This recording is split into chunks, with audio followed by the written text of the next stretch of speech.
ഈ പരിസ്ഥിതി റാലികൾ, പരിസ്ഥിതി പ്രവർത്തനം, പരിസ്ഥിതി കവിതകളൊക്കെ സ്വാഭാവികമായിട്ടും നമ്മുടെ നാട്ടിൽ ഉണ്ട്.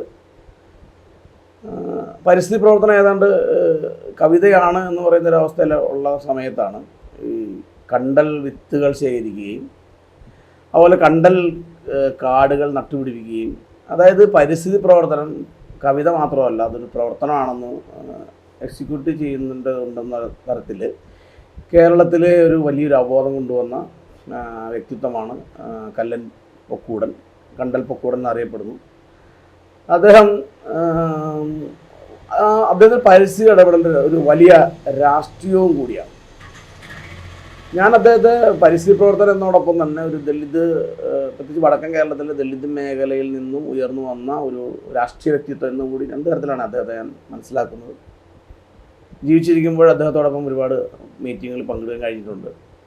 ഇപ്പോൾ എന്നോടൊപ്പം ഉള്ളത് കല്ലൻ പൊക്കൂടൻ്റെ മകളുടെ മകള്, അതുപോലെ തന്നെ അദ്ദേഹത്തിൻ്റെ കൂടെയുള്ള ഹനുജി ദാസ് ദമ്പതിമാരാണ്. അപ്പോൾ ഈ കല്ലൻ പൊക്കൂടനെ കുറിച്ച്, അതായത് അമ്മയുടെ അച്ഛൻ എന്ന നിലയ്ക്ക് എന്താണ് താങ്കൾക്ക് പറയാനുള്ളത്?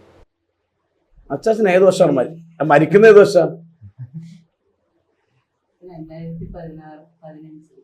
2015. നിങ്ങൾ ഈ ചെറുപ്പത്തിൽ എങ്ങനെയാ ഈ പൊക്കട മാഷിനെ ചില ചെറുപ്പത്തിൽ ഈ ഒരു ഇങ്ങനെ നല്ലല്ലോ, അമ്മയുടെ അച്ഛനെ നിലയ്ക്കല്ലേ കണ്ടിട്ടുണ്ടാവുക? എങ്ങനെയാണ് അദ്ദേഹത്തെ കാണേണ്ടതിന്റെ ഓർമ്മകൾ? അച്ഛൻ എങ്ങനെ ഇടപെടുന്നത്? സൗമ്യമായിട്ടാണോ വഴക്കൊക്കെ ഉണ്ടാക്കുന്ന ഒരാളായിരുന്നു? ഒരു ബിംബങ്ങളൊക്കെ തന്നെയായിരുന്നു. എന്നുവെച്ചാൽ കുട്ടിക്കാലത്ത് അച്ഛൻ രാഷ്ട്രീയ പ്രവർത്തനമൊക്കെ ആയിരുന്നു. ഞാൻ ജനിച്ച എൻ്റെ ഒരു അറിവ് തൊട്ട് അച്ഛൻ പരിസ്ഥിതി പ്രവർത്തനത്തിലേക്ക് ഇറങ്ങിയായിരുന്നു. അങ്ങനെ ആ സമയത്തൊക്കെ നെൽകൃഷിയും കാര്യങ്ങളും ഞാൻ ഓർക്കുന്ന അച്ഛൻ നെല്ല് അതിന്റെ പണികളും നമ്മൾ ആ സമയത്ത് അച്ഛൻ ഒന്നിച്ച് പോകുന്നതും അങ്ങനെയുള്ള ഒരു ഒന്നിച്ച് ആ ഒരു ഓർമ്മയാണ് എനിക്ക് കുട്ടിക്കാലത്തില്. പിന്നെ അത് കഴിഞ്ഞ് ഓർമ്മ വെച്ചപ്പം തൊട്ട് അച്ഛൻ ഭയങ്കര കുട്ടികളെ നമ്മളെക്കാൾ സ്നേഹാണ് അച്ഛൻ നട്ടു വളർത്തുന്ന കണ്ടുവച്ചത്. അതായത് അത് കറക്റ്റ് ഫങ്ഷനായിട്ടാണ് ചെയ്യുന്നത്. എന്ന് വെച്ചാൽ ഉച്ചവരെ പണിക്ക് പോകുന്നു, ഉച്ചയ്ക്ക് ശേഷം വന്ന് അങ്ങോട്ട് പഴങ്ങാടിയൊക്കെ ഒരു നടത്താണ്. അത് നടക്കാന്ന് പറഞ്ഞാൽ ചുമ്മാ നടക്കല്ല, ഓരോ ചെടീനെയും ഭയങ്കര പരിപാലിച്ച് അങ്ങനെ. അപ്പൊ ഞാനിങ്ങനെ കുഞ്ഞായിരിക്കും, ഞാൻ നടക്കുമ്പോൾ അച്ചാച്ചനാണെങ്കിൽ നടക്കുന്നില്ലല്ലോ. നമ്മ പഴയങ്ങാടിയൊക്കെ പോയിരിക്കാം, അമ്മേന്റെ വീട്ടിൽ നിന്ന് അച്ഛൻ്റെ വീട്ടിലേക്ക് പോകുമ്പോൾ ഒരുപാട് സമയം എടുത്താണ് ആ പരമ്പ് നടന്നു വരുന്നത്. അപ്പൊ എന്താന്ന് വെച്ചാൽ ഇത്രയും ചെടികളോട് ഇത്ര ഇതായിട്ട് ഭയങ്കര കൗതുകം അതിനകത്തുണ്ടാകുന്ന ചെടികളും മീനും അതെല്ലാം നമുക്ക് അങ്ങനെ ഞാൻ ഇതിനെല്ലാം കാണുന്നു, അതിനോടൊരു ഇഷ്ടം തോന്നുന്നതും അങ്ങനെയൊക്കെ. അപ്പം ഈ ചോദിക്കുമ്പോ അച്ഛൻ പറയും, ഇത് മനുഷ്യരെക്കാളും നിങ്ങളെയൊക്കെ നോക്കുന്നതിന് പകരം ഇവരെ നോക്കിയാല് എന്തെങ്കിലും എല്ലാം നിന്റെ മാമന്മാര് വെച്ച് അമ്മനൊന്നും നോക്കിയിട്ടൊന്നും കാര്യമൊന്നുമില്ല. അവസാന കാലത്ത് നിങ്ങൾക്കും പ്രയോജനം ഉണ്ടാകുന്നതാ.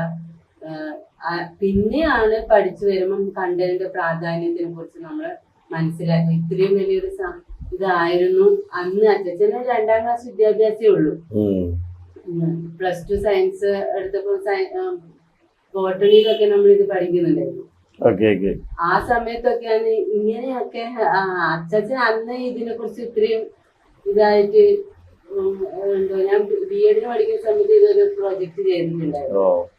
പിന്നെ നമ്മൾ ഇതിനെ കുറിച്ച് പഠിക്കുകയും മനസ്സിലാക്കുകയും ചെയ്തതിന്റെ ഒരു പ്രാധാന്യം മനസ്സിലാക്കിയത് അന്ന് കുട്ടിക്കാലത്ത് കണ്ട ആ ഒരു ഇത് അത്രയും ഇതില്ല. പിന്നെ പറയാൻ അച്ഛൻ ഭയങ്കര ആന്റി ഫെമിനിസ്റ്റ് ആണ്. വീട്ടില് ഭയങ്കര പുരുഷൻ ആണ്. എല്ലാരും അങ്ങനെയാണ്. എനിക്ക് ഭയങ്കര ദേഷ്യം തോന്നിയിട്ടുണ്ട്. ഇത്രയൊക്കെ ഭയങ്കര പറഞ്ഞിട്ട് നമ്മുടെ വീട്ടിൽ ഇതൊന്നും അറിയുന്നില്ലല്ലോ. ഒരു കാര്യം സമ്മതിക്കല്ലേ. പക്ഷെങ്കില് ആള് ഭയങ്കര നമ്മളൊരു കരുതലുണ്ടായിരുന്നു. സൊസൈറ്റിയില് ഭയങ്കര നമുക്കൊരു പ്രശ്നം വരാതെ അങ്ങനെ ഒരു ഒരു സംഗതി അച്ഛന് ഭയങ്കര കരുതലും സ്നേഹം. അമ്മമ്മ ആണെങ്കിലും ഒരു ഭാര്യയും ഭർത്താവും എങ്ങനെയാണ് എന്നുള്ള ഒരു എനിക്ക് കാണിച്ചു തന്നതും കൂടെ അച്ഛൻ ഭയങ്കര ഡോമിനേറ്റഡ് ആണെങ്കിലും ഭയങ്കര സ്നേഹമാണ്, ഭയങ്കര കരുതലാണ്, ഭയങ്കര മരിച്ചു കഴിഞ്ഞപ്പം അമ്മമ്മേനെ കാല് കഴുകിയ വെള്ളം കുടിച്ചു. അയ്യോ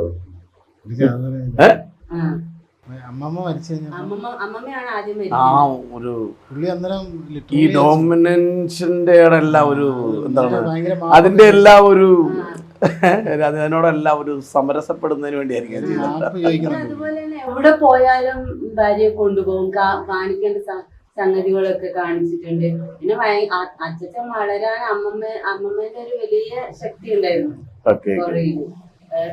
പണ്ട് ഞാൻ പറഞ്ഞു കേട്ടിട്ടുണ്ട്, രാഷ്ട്രീയ പ്രവർത്തനത്തിന് അച്ഛൻ ഇങ്ങനെ കൊലക്കേസിന്റെ പോയ സമയത്തൊക്കെ ആണെങ്കിൽ ഈ 6 മക്കളെയും വെച്ചിട്ട് നിന്നതും പിന്നെ രാഷ്ട്രീയക്കാരെല്ലാം പറഞ്ഞ് അമ്മമ്മക്ക് അതിന്റെ ഭയങ്കര ഒരു ധൈര്യവും ആ സമയത്ത് കുഞ്ഞുങ്ങളെ കൊണ്ട് നിന്നതും അങ്ങനെയൊക്കെ ഒരു കഥകള് ഞാൻ കേട്ടിട്ടുണ്ട്.